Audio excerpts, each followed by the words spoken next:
जय हिंद मेरे प्यारे साथियों, कैसे हैं आप सब। आशा करता हूं कि आप बढ़िया होंगे। आज की वीडियो हम आपको बताने वाले हैं अभी जो रिसेंट में आपकी आरपीएफ सस्पेक्टर की जो वैकेंसी आई है उसमें सबसे पहले होना आपका सीबीटी। सीबीटी मतलब रिटन टेस्ट होना, उसके बाद आपका होगा फिजिकल टेस्ट।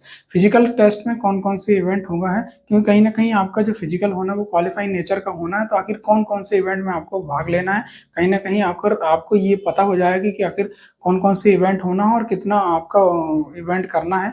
अगर आपको कहीं ना कहीं नॉलेज हो जाएगा इसका तो आपको आगे चल के दिक्कत नहीं होगी। तो इसलिए मैं ये वीडियो बनाना जरूरी समझा कि आरपीएफ सस्पेक्टर की जो तैयारी कर रहा है उनके लिए फिजिकल के लिए आखिर कैसे तैयारी करना है, और दूसरा ये कि आखिर फिजिकल में कौन कौन से इवेंट होना है, इसके लिए आज के इस वीडियो के माध्यम से मैं बताऊंगा। अगर आप पूरा वीडियो देखेंगे तो आपको समझ में जाएगा, क्योंकि कहीं ना कहीं जो है बच्चों को बहुत ज्यादा मन में डाउट होते हैं फिजिकल को लेकर। प्लस आपका जो है आपका पीएमटी होगा, उसके बाद होगा आपका पीएटी, उसके बाद पीएमटी होगा। आखिर क्या क्या आपका रहेगा, क्या क्राइटेरिया रहता है, तो इस संबंध में मैं बताऊंगा।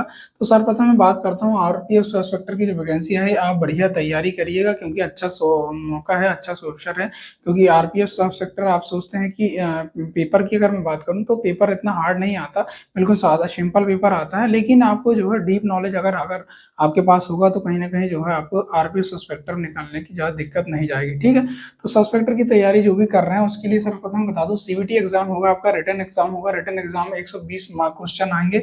120 क्वेश्चन सिर्फ आपको 90 मिनट दिया जाएगा, और नेगेटिव मार्किंग आपकी 1/3 आपकी नेगेटिव मार्किंग रखी गई है। ठीक है, अब मैं बात करता हूँ पीएमटी की। पीएमटी की अगर मैं बात करूँ तो फिजिकल एफिशिएंसी टेस्ट में पीएमटी अगर बात करूँ तो क्योंकि कहीं ना कहीं जानना जरूरी है आपको कि पीएमटी में आखिर कौन कौन से आपका फिजिकल टेस्ट होना। तो सर्वप्रथम अगर आप सस्पेक्टर की तैयारी कर रहे हैं, आप मेल हैं, तो मेल की अगर मैं बता दूं, पुरुष हैं अगर आप, तो आपकी होगी सर्वप्रथम 1600 मीटर दौड़। 1600 मीटर दौड़ की अगर बात करूं तो 6 मिनट 30 सेकंड। देखो, आप ये ना समझे कि 6 मिनट 30 सेकंड ये बहुत ही कठिन है। तो मैं बता दूं बहुत आसान है ये दौड़।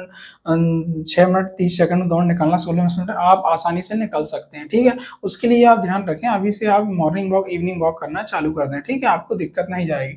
नेक्स्ट है आपका लॉन्ग जंप, लंबी कूद की अगर मैं बात करूं तो 12 फीट कूदना इतना कठिन नहीं है, बहुत आसान है। आप आसानी से 12 फीट कूद सकते हैं। अगर आपका वजन ज्यादा, आप हैवी वेट के हैं, तो कोशिश करें आप अभी से वजन घटाना चालू कर दें, ताकि आगे चल के आपको फिजिकल में दिक्कत नहीं जाएगी। ठीक है, नेक्स्ट की मैं बात करूं ऊंची कूद मतलब हाई जंप की अगर मैं बात करूं, 3 फीट 9 इंच आपको कूदनी होगी। 3 फीट 9 इंच लगभग 4 फीट आपको ऊंची कूद कूदनी होगी। इसकी आप तैयारी अभी से स्टार्टिंग कर दें।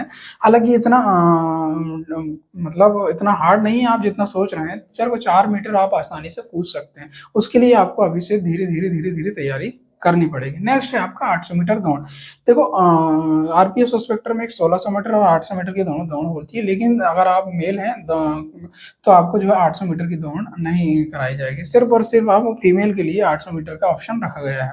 नेक्स्ट में बात करूं आपके, अगर फीमेल है तो फीमेल 1600 मीटर की दौड़ नहीं होगी, सिर्फ और सिर्फ आपकी 800 मीटर की दौड़ होगी। 800 मीटर की दौड़ निकालने के लिए आपको 4 मिनट में आसानी से आप निकाल पाएंगे। ठीक है, 800 मीटर दौड़ बहुत आसानी से आप 4 मिनट में निकाल लोगे। ठीक है, नेक्स्ट में बात करता हूँ लंबी कूद की। लंबी कूद की अगर मैं बात करता हूँ, आप 9 फीट आपको लॉन्ग जंप करनी पड़ेगी। तो लॉन्ग जंप जो है आप बहुत आसानी से आप कर सकते हैं। नेक्स्ट है आपकी ऊंची कूद। ऊंची कूद 3 फीट आपको कूदना पड़ेगा।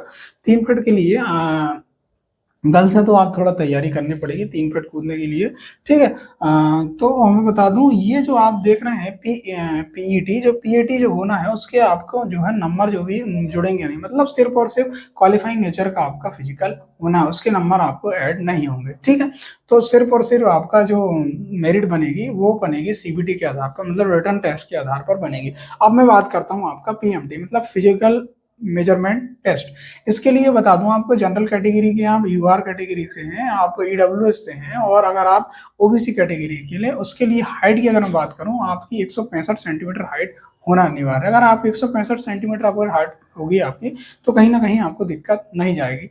अगर आप फीमेल हैं तो 157 सेंटीमीटर आपकी हाइट होना जरूरी है। नेक्स्ट है आपका SC ST कैटेगरी से हैं अगर आप, तो कहीं ना कहीं आपको छूट उसमें मिलेगी। तो छूट की अगर हम बात करूँ, 160 सेंटीमीटर आप मेल हाइट में छूट मिलेगी।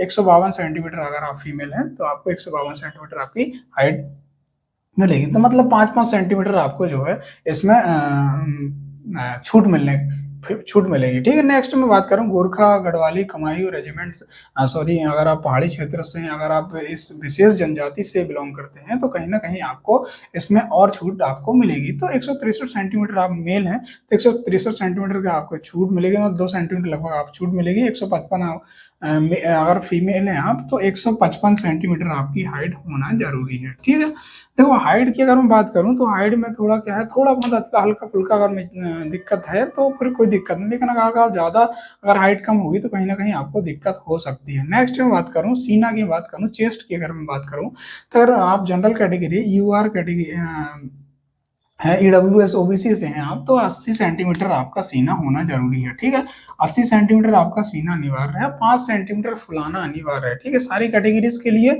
ये बात, ये जो मेन है वो है 5 सेंटीमीटर आपको फुलाना अनिवार्य है। नेक्स्ट में बात करूं एससी एसटी कैटेगरी से हैं आप तो कहीं ना कहीं आपको जो है छूट मिलेगी इसमें भी, चेस्ट में भी। तो 76.2 सेंटीमीटर आपका चेस्ट है तो आपको कोई दिक्कत नहीं जाने वाली। गोरखा, कुमायूं, गढ़वाली आप विशेष जनजाति से हैं तो 80 सेंटीमीटर आपका सीना होना अनिवार्य है। ठीक है, और देखो फिजिकल की अगर मैं बात करूं तो फिजिकल में कहीं भी आपको दिक्कत नहीं जाना चाहिए, क्योंकि अगर आप अगर ठीक ठाक तरीके से अगर आप फिजिकल हैं, आपका मतलब स्ट्रॉन्ग पर्सन है आप, तो कहीं ना कहीं आपको फिजिकल में दिक्कत नहीं जाएगी। तो ध्यान ये रखना है आपको, आपको फिजिकल में टेंशन बिल्कुल नहीं लेना है। फिजिकल के लिए आप ज़्यादा ही है तो आप इवनिंग वॉक, मॉर्निंग वॉक आप चालू कर दें। मतलब अगर आप हेवी वेट है आपका तो कहीं ना कहीं आपको वेट करना कम करना पड़ेगा, क्योंकि इसमें क्या है आपको देखें लॉन्ग जंप भी है आपकी, क्योंकि लॉन्ग जंप में बॉडी को उठाना पड़ता है बहुत ज़्यादा, आपको अगर वजन होगा तो कहीं ना कहीं आपको दिक्कत जा सकती है। और आपको हाई जंप में भी आपको बॉडी को उठाना पड़ता है, तो कहीं ना कहीं आपको जहाँ ज़्यादा अगर मोटे हैं आप, बहुत ज़्यादा हैवी वेट के हैं आप, तो कहीं ना कहीं आपको अगर आपकी आरपीएफ इंस्पेक्टर की आप तैयारी कर रहे हैं तो कहीं ना कहीं आपको जो है वेट कम करना पड़ेगा। ठीक है दोस्तों, तो ये था वीडियो दोस्तों फिजिकल से संबंधित। और अगर आपको कहीं भी समझ नहीं आती, देखो फिजिकल के लिए मैंने लॉन्ग जंप का वीडियो डाला हुआ हूँ, आप लॉन्ग जंप पर वीडियो जाके देख लें। और आरपीएफ सस्पेक्टर के लिए मैं तैयारी हालांकि करवा नहीं रहा हूँ, लेकिन फिजिकल को लेकर आपकी तैयारी बिल्कुल करवा दूंगा। और थोड़ा नॉलेज जो है आपका डॉक्यूमेंट वेरिफिकेशन, मेडिकल कैसा होगा, तो इस संबंध में वीडियो आपके लिए लाता रहूंगा। ठीक है दोस्तों, तो ये था फिजिकल का वीडियो। आप कैसा लगा आप अपनी प्रतिक्रिया जरूर दें, और अगर आपको कहीं भी समस्या जाती है तो निसंकोच मुझे आप कमेंट करें। अगर आप मेरे चैनल में नए हैं तो चैनल को सब्सक्राइब करें आप, और ज़्यादा से ज़्यादा लोगों तक शेयर करेंगे, क्योंकि ज़्यादा से ज़्यादा लोगों तक शेयर करेंगे तो कहीं ना कहीं लोगों को दिक्कत नहीं जाएगी। ठीक है दोस्तों, तो ये था वीडियो। जय हिंद, जय भारत।